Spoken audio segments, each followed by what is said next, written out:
parfois des gens, quand j'étais à Kinshasa, dans un bus, un pasteur qui entre avec la Bible. Parfois une Bible déchiquetée, déjà abîmée. Il parle un mauvais français. Mais comme il tient la parole, les gens le respectent. Ils se taisent dans les bus pour l'écouter parce qu'il tient la parole. Parce qu'il prêche. Même si beaucoup de gens savent qu'il le fait pour son ventre. Mais les gens écoutent. Comme il parle de Dieu, on doit l'écouter. Mais il est favorisé, ce monsieur-là, parce qu'il parle. Nous l'écoutons parce qu'il vient avec la Bible. Parce que s'il n'a pas la Bible, nous ne l'écoutons pas. Mais Marie, comblée de grâce, témoins de Jéhovah disent, extrêmement favorisée. Tu nies la grâce de Marie. Tu dis que Marie est comme toi. Et il y a des pasteurs qui réclament pour eux plus de respect qu'ils n'en ont envers la mère de Jésus. Que Dieu a extrêmement favorisé. Ne touchez pas à mes ouins. Moi je suis un ouin. Je suis un homme de Dieu. Vous blaguez avec les hommes de Dieu. Toi tu es homme de Dieu. Plus que Marie. La Bible dit qu'elle est extrêmement favorisée. Marie est dans la Bible. Toi tu es dans la Bible. Marie parle dans la Bible. Toi tu parles dans la Bible. On parle explicitement de Marie dans la Bible. On parle de toi. Tu n'es ni dans la Bible ni dans le dictionnaire, mais tu fais beaucoup de bruit pour rien. Impoli spirituel que tu es un impoli. C'est de l'impolitesse spirituelle. Extrêmement favorisée. Cette femme, le Dieu que nous avons, il est entré dans son ventre. Si tu crois que Jésus est Dieu, Marie est extrêmement favorisée parce qu'une personne humaine a pu porter Dieu dans son ventre. Dieu a grandi dans son ventre. Jésus est-il Dieu? Oui ou non? Il est Dieu. Quand est-ce qu'il est devenu Dieu? Oui, dès la conception. Il est Dieu, il est Dieu. Depuis qu'il est là, il est Dieu. Il est Dieu de toute éternité. Quand il est dans Marie, il est Dieu. Mais un Dieu fait homme. Mais un Dieu, totalement Dieu, 100% Dieu, 100% homme. C'est ainsi que les mages, à sa naissance, viennent l'adorer. On n'adore que Dieu. Il est Dieu. Et Marie a porté Dieu dans son ventre. Et tu dis qu'elle n'est pas extrêmement favorisée. Toi, tu porteras Dieu dans ton ventre quand?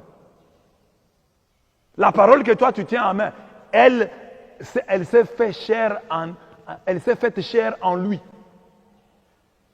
En elle plutôt. En elle, la parole s'est faite chair.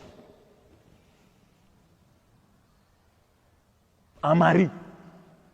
Elle a mis Dieu au monde. Elle est allée à la maternité, s'il faut parler ainsi. Et il fallait que Marie pousse.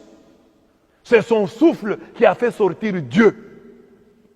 Nous tous, nous avons la vie grâce au souffle de Dieu. Mais ce jour-là, Dieu a eu besoin du souffle de Marie. Il fallait que Marie puisse souffler pour que Jésus sorte et que toi tu l'appelles l'homme de Galilée, Jésus-Christ de Nazareth. Dieu a dépendu, il a accepté de dépendre totalement d'une femme, du souffle d'une femme. Et cette femme-là, c'est Marie. Et tu dis, elle n'est pas extrêmement favorisée. Et toi, tu les dépasses parce que tu prêches la parole, parce que tu tiens la Bible, parce que tu as une assemblée. Et tu te moques de Marie, et tu te joues de Marie. Qu'est-ce que la Bible a dit sur Abraham? Je bénirai celui qui te bénira. Je maudirai celui qui te maudira. Et toi, tu maudis Marie et tu es à l'aise. Dans la Bible, j'ai dit, c'est une grande injustice dans le monde des chrétiens. Vous n'entendrez pas les chrétiens parler en mal de Samson, parler en mal de David, mais les chrétiens parlent en mal de Marie.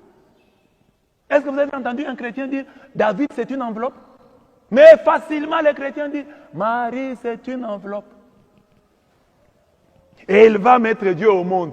Quand elle pousse son souffle, Dieu sort. Et Dieu pleure. Dieu a pleuré dans les bras de Marie. Dieu a réclamé le sein de Marie. Dieu qui ne dort pas s'est endormi dans les bras de Marie. Dieu a été lavé par Marie. Marie a appris à Dieu comment marcher. Marie a appris à Dieu comment parler. Et tu dis, c'est une femme comme toutes les femmes. Que toi tu la dépasses. Tu n'as pas honte. Et les gens qui t'écoutent, sont, vous tous, vous êtes une assemblée de démoniaques. Comment des gens peuvent écouter un pasteur comme ça qui se moque de la mère de Dieu? Et toi, chrétien, qui est dans cette église-là, tu pourrais te moquer de la mère de ton pasteur.